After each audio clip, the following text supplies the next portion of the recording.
आइए तो हम देखते हैं दोस्तों कि किस तरीके से यहाँ पे दिल्ली सल्तनत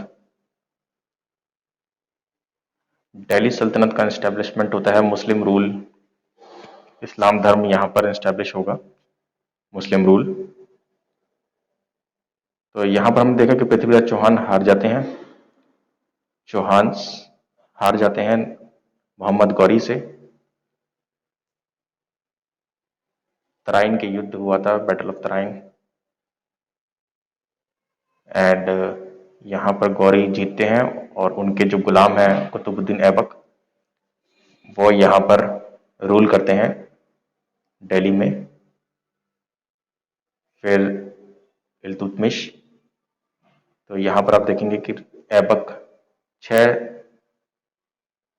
यहाँ पर 4 साल रहते हैं। इल्तुतमिश काफ़ी अच्छा रूल करते हैं, 26 ईयर्स। उसके बाद वो अपनी बेटी रजिया सुल्तान को बनाते हैं, जो कि 4 साल रूल कर पाती हैं। और यहाँ पर हम देखें तो रजिया सुल्तान के बाद 1240 के बाद कई किंग्स आते हैं, जैसे कि नसरुद्दीन नसरुद्दीन जिनको दारवेसी राजा बोला जाता था, बहुत ही उदार थे वो। दारवेसी राजा महमूद, यहाँ पर अप एंड डाउन चालू हो जाते हैं रजिया सुल्तान के बाद।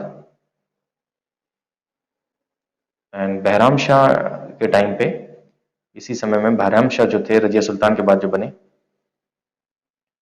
उनके टाइम पे फर्स्ट मंगोल अटैक हुआ था इंडिया पे। फर्स्ट मंगोल्स का अटैक हुआ था। चंगेज खान सभी जानते हैं, बहुत ही क्रूर शासक थे। तो वेस्ट में ये लोग मंगोल्स थे। मंगोल्स ने फर्स्ट बार अटैक किया था, करीबन वो साल रहा होगा 1241, 1241।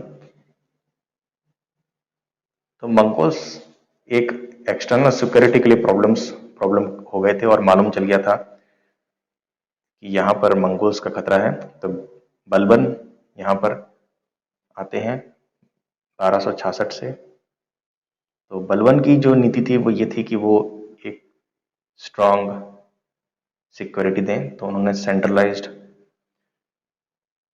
आर्मी दिल्ली में रखी, ताकि वो फाइट कर सकें एक्सटर्नल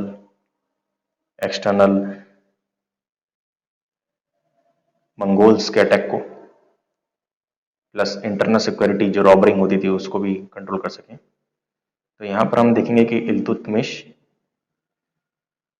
एक इम्पॉर्टेंट लीडर थे, जिनको बोला जा सकता है कि रियल कंसोलिडेटर थे इंडिया में।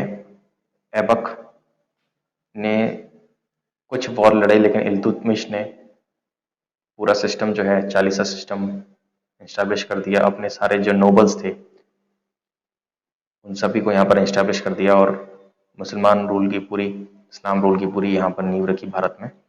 Real consolidation done by him.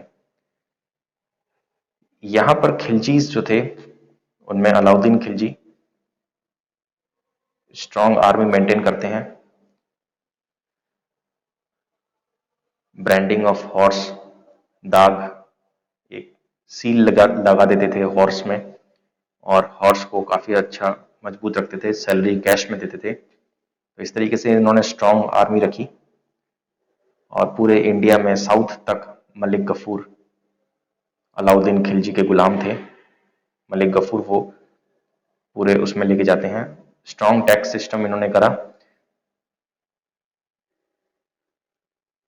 Agriculture land काफी रिफॉर्म किए, मार्केट रिफॉर्म्स भी किए। तो यहाँ पर एग्रियन रिफॉर्म्स के लिए जाने जाते हैं इन्होंने।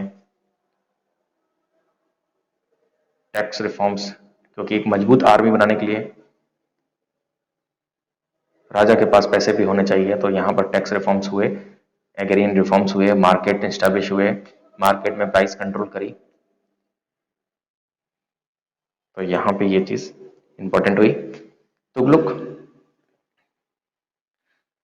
तुगलक डायनेस्टी को अगर हम देखें तो 1320 से यहाँ चालू होती है और इनको सिटी बिल्डर बोला जाता है। तो तुगलक डायनेस्टी में घासीउद्दीन तुगलक, मोहम्मद बिन तुगलक और फिरोज शाह तुगलक। फिरोज शाह तुगलक के बाद जो था वो वीक होने लग जाती है ये दिल्ली सल्तनत, सिटी बिल्डर बोलते हैं। इन्होंने फोर्ट्स बनवाए, कैनाल्स। इस मोहम्मद बिन तुगलक बहुत फेमस हैं क्योंकि इन्होंने एग्रीकल्चर को काफ़ी इम्पोर्टेंट सॉल्यूशंस दिए थे। और फिरोज शाह यहाँ पर थोड़ी वीक हो गई थी।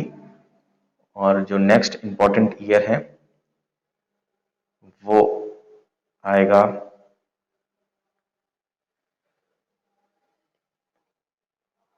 1398, जिसमें तैमूर का अटैक होता है यहाँ पे इंडिया में। और यहाँ पर सैयद डायनेस्टी जो है तैमूर अटैक होता है, वो इस्टेब्लिश करते हैं।